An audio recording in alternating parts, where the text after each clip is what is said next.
बस के दुश्वार है हर काम का आसान होना, आदमी को भी मुयस्सर नहीं इंसान होना। गिरिया चाहे है खराबी मेरे काशाने की, दरो दीवार से टपके है बियाबा होना। वाए दीवानगी शौक के हरदम मुझको, वाए दीवानगी शौक के हरदम मुझको। आप जाना उधर और आप ही हैरान होना। इशरते कत्ल गहे अहले तमन्ना मत पूछ, ईद नज़ारा है शमशीर कौरियां होना।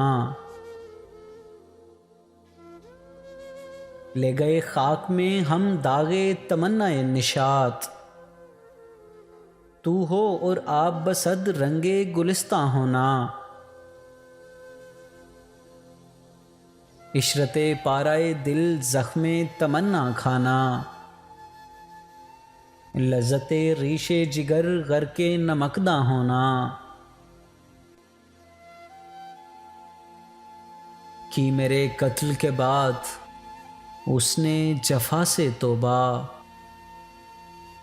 कि मेरे कत्ल के बाद उसने जफा से तौबा। हाय उस ज़ूद पशेमा का पशेमा होना। हैफ उस चार गिरा कपड़े की किस्मत गालिब,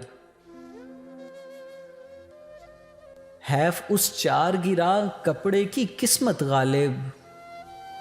जिसकी किस्मत में हो आशिक का गिरेबा होना। बस के दुश्वार है हर काम का आसान होना, आदमी को भी मुयस्सर नहीं इंसान होना। मिर्ज़ा असदुल्लाह गालिब साहब का लिखा हुआ ये कलाम आप लोगों को कैसा लगा, कमेंट सेक्शन में अपनी आरा से ज़रूर आगाह कीजिएगा।